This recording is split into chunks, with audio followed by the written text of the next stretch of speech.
Hello, everyone. This is Matthew Robinson for LA Theater Bites. Today, I'm with Paula Rebelo, who actually won our Best Actress Award earlier this year for LA Theater Bites. Paula, thank you so much for being here on the show. Thanks for having me. I'm very happy to be here. Well, I first want to just jump right into this because you have such a cool career. I've been looking at a lot of your work and a lot of your process and a lot of the shows you've been in. And tell us a little bit about yourself. How'd you get started in theater? It was very random. I started very young at 10 years old back in Brazil. That's where I was born and raised. And I was walking with my mom at the mall, and McDonald's was having an open call for a commercial. And I said, I want to do this. That's literally how my career started. And I went to this open call. I didn't get the spot, but that opened up that possibility, like acting classes and all of that. And from then on, I didn't stop. I became a child actor in Brazil and moved here for college. Wow. I mean, like that's really crazy. It's a bummer you didn't get the part, but I'm glad that it still kind of stuck with you. Growing up in I saw on your profile it's Rio, Brazil. What's the theater community like there? Is it big? Is it small? Like, what's it like? It's big, and it's changed over the past 15 years. I've been here for 15 years now, but it's big and very culturally relevant. More so I can compare it to New York than LA. Hmm. The town knows the plays that are happening. People who aren't artists or in this business are going to see the shows. In LA, I feel like we do this work for ourselves and our own community. But one example I can give, I remember Robert Wilson toured to Rio when I was a teenager, and I went to see it. It was in a massive theater. It was packed, sold out, all shows. The majority of people in the audience were not artists. Just everybody knew what was happening. And when Robert Wilson toured in LA and I got to see his play, the theater was half empty and people didn't even know it was happening. So that's the difference. It's very culturally relevant, and everybody wants to be involved. Oh, yeah, that sounds amazing. I wish we had that here in LA, but like that's such a great, well, not great for us, but such a good way to like put the juxtaposition of how we treat it, particularly people who are not even that inundated into the theater scene, Right. going to see performing arts. It's such a big thing that I took for granted when I grew up in like the East Coast that Mhm. people just from all walks will go and see a show on a whim. That doesn't really Right. happen out here. Yeah. And I think maybe I was drawn to the arts because and I'm the only artist in my family, but I was always taken to shows as a kid, as a teenager, to operas, to ballets, not just plays. It's a part of the culture to experience that. Yeah, I think that's something that's at least, here in LA, it's they're working on it, but it's obviously not there yet to get people into that rhythm of just going to a show. It seems to be more of a big event when people go to a theater show here in LA, when it should be something more that you just kind of do on and off with the times and how you're feeling. Right. Well, last year, like I said, you won the LA Theater Bites Award for Do You Know Anger? Can you tell me a little bit about your character in that and your process performing that particular character? Yes, and thank you for the award and for recognizing that play and my work. It was very special to be a part of it. So, Do You Feel Anger? I got to play Sophia, who's an empathy coach, and comes into this office space to teach empathy to all its workers. And it was a really challenging play to do because the tone is so tricky of that play. And I had a blast. It stands as one of the favorite shows I've ever done. It was so challenging in a good way. It's good to do hard things. And I I remember in the rehearsal process, there was so much trust from Helena, our director, in all of us and in the story itself, the script, and all the actors. So it was very supportive environment. It had a true ensemble feel, which can be rare to find sometimes when you're going from show to show. Definitely. But I felt so misplaced in the rehearsal process. I'd come home and tell my husband I was miscast. I'm not right for this. because I had a hard time finding Sophia's voice and in the rehearsal process, and I felt I tried so many things, and Helena just kept supporting. It's like, yes, keep going, and I'm like, wow, you have so much trust in us. Maybe I should have a little bit more trust here too. Um, and what I found out later when we completed the process, I wasn't alone in feeling that. Every single actor in that show was feeling that, and I had the recognition that it wasn't necessarily me, Paula, feeling misplaced or miscast, but that was the nature of that character. So it was fitting. I was feeling that way because Sophia feels misplaced and feels like a fish out of water until she has to learn how to swim in that universe to survive. And Mm. is that the right or wrong thing to do? That's up to the audience to decide, right? So it surprised me. I'm not a method actor, and so feeling um the same things my character is feeling in my real life has not really happened to me, but that one hit close to home, and it's a satire, and it's hard not to recognize the goal of satire is for you to recognize yourself and your flaws, right, in that Yes. world. And so that character did that to me, and I had to look into my life a lot, um, and recognize some things that may have been hard to recognize or pleasant to recognize and bring them to the role. So it was very hard, and such a lovely process. I'm so grateful I got to be a part of it.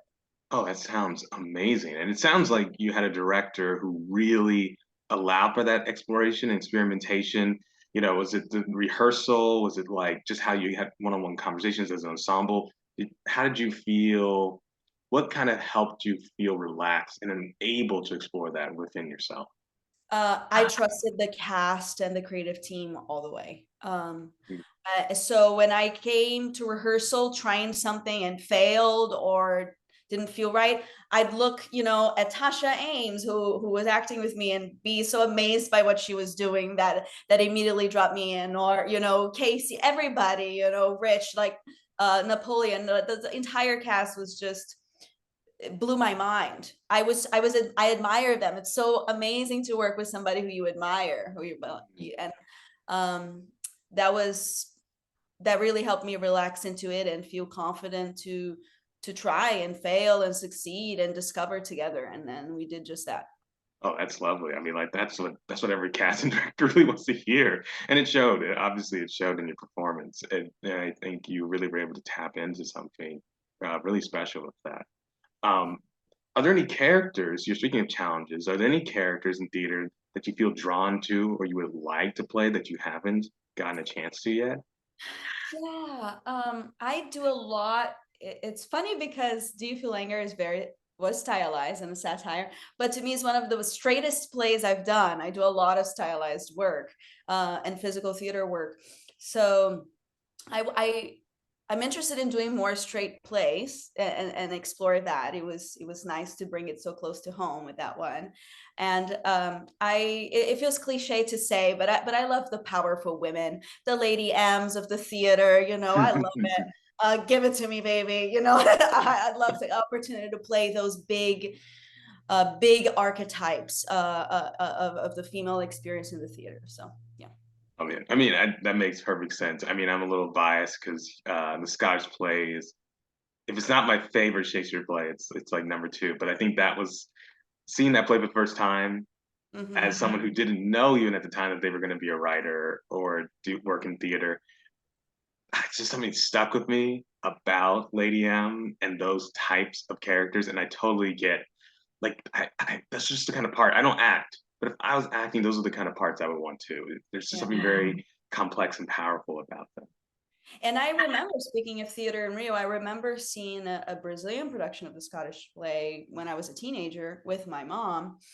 And there was no set, no props. It was just no costume change. It was just very raw and amazing. It's one of the best productions I've ever seen. And as a foreigner, well, now I'm American now. I've been here for long enough, but I still consider myself a foreigner. um, it's Shakespeare is so foreign to me. It, Mm. that English is so challenging for me. And but I have seen it done so well that it surpasses that language barrier, and it's just mind blowing to me.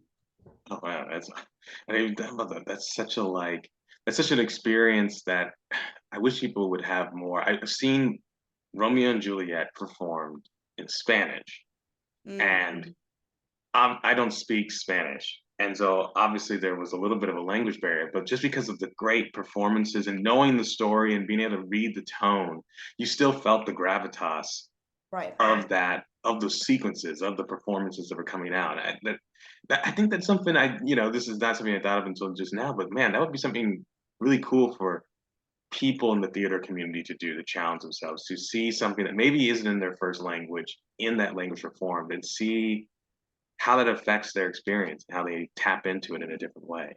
Absolutely.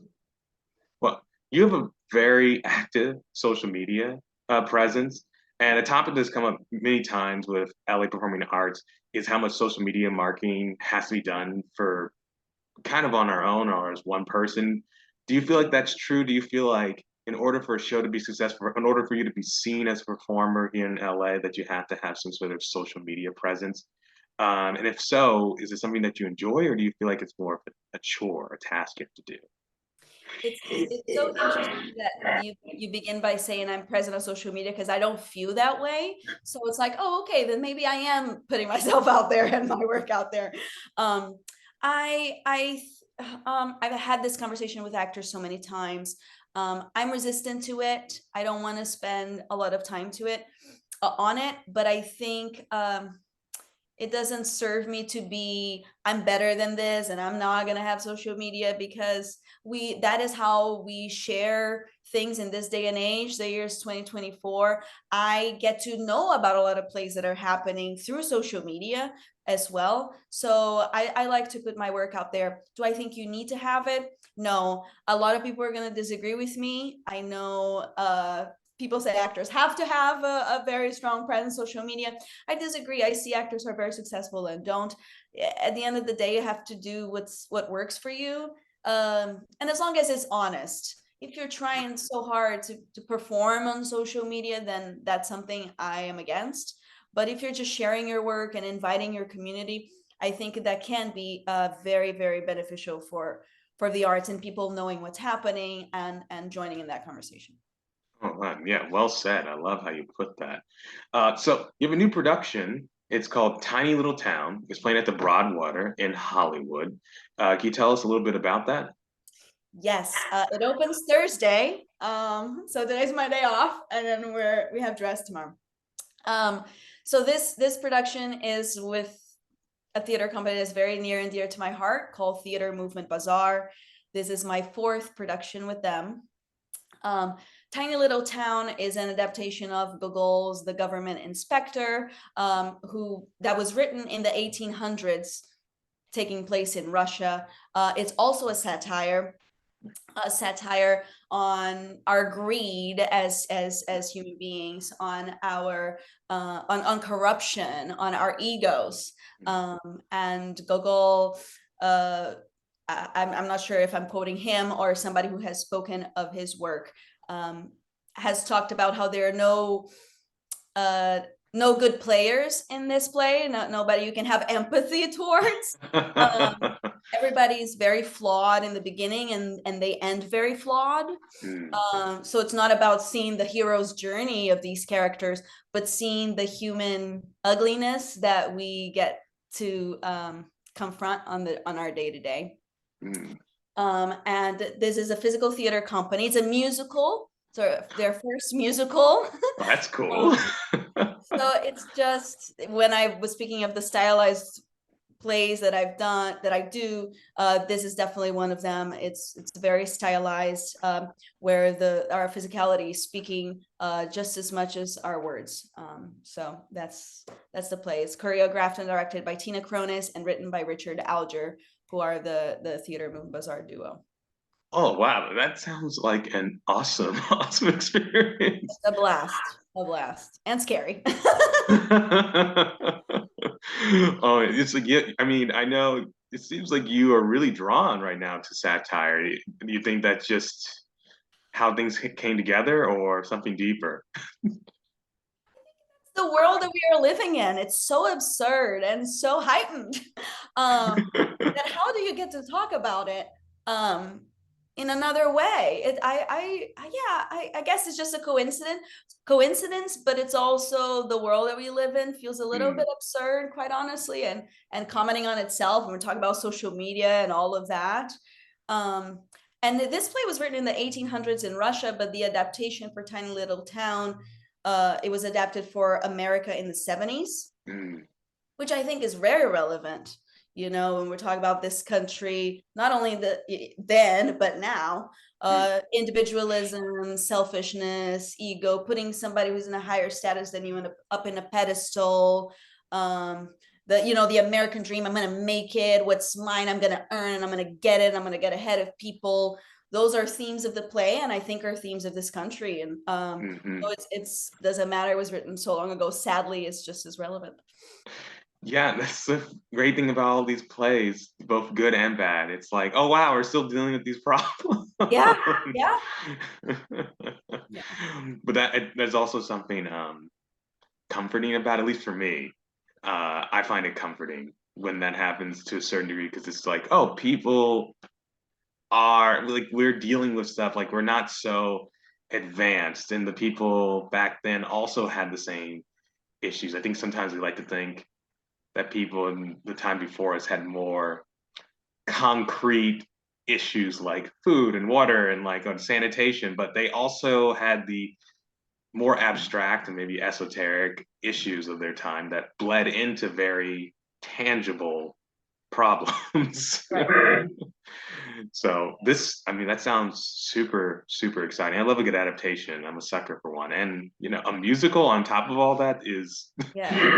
I've gotten to do, so I did with them Cherry Jam, which was an adaptation of Cherry Orchard. Then I did Big Shot, which was a take on The Godfather, and then Grail Project, which was a take on the Arthur's myth, Arthur's legend. So their prose at adaptations and making it their own. mm, What I love about working with them too is I haven't seen anything like it, and I'm excited about their take on this one. that's awesome. Where can people find tickets for this show? So you can check out the Broadwater website or Theater Movement Bazaar's website, and that's just Theater Movement, theater with RE, Mm, theatermovementbazaar.org. perfect, perfect. Yes, definitely get the word out about that. So, are there any goals and aspirations for 2024 that you wanted to share and have to kind of start the new year? Hmm, yeah, goals and aspirations. I hope to not take myself too seriously. I'm a very serious person, for worse, and I have gotten to do these satires that ask you not to take yourself too seriously too, and there has just been things that have happened in my life that I'm hoping to be able to go not only my life but my work as an actor and how I enter a project with more surrender and joy, Mm, rather than the need for control or seriousness. So that's something I've been working on, and I continue will carry me through my work in this year. I love that. That's a great one. Yeah, absolutely. I'm sure you're going to do very well with that. Yeah. Uh, where can people find out more information about your work, follow you on social media? Where do they need to go so they can see what's going on with you? Yes, the only social media I use is Instagram, is at Paula Rebelo. Um, and I'm always share. I've been making it more professional where I share most of my work there than personal life. And my website, which is paularebelo.com, which you're reminding me I should update. I'm the same way. I have a website. I'm always like, oh, I should update that this week. It's been a while. Yeah, yeah. I haven't posted about Tiny Town there, so I gotta put that in there. Well, Paula, thank you so much for being here on the program. I really appreciate it. You are awesome. You're great actors, and I am just excited to see what you keep doing here in 2024. Thank you, Matthew. Thank you for holding these conversations, and not only with me and celebrating me, but celebrating LA theater in general. When we're talking about bridging that community, you are a bridge to connecting people, letting people know. So I appreciate you doing that for LA. Hey, I love it. This is my city, and so I'm like, let's get the theater world out there, you Yeah. know? Well, thank you again, and thank you everyone also for listening to this episode of your continued support of LA Theater Bites and LA Performing Arts. We've got some new reviews and new interviews coming up for you in this month of February, so look out for them. Paula, once again, thank you so much. Thank you.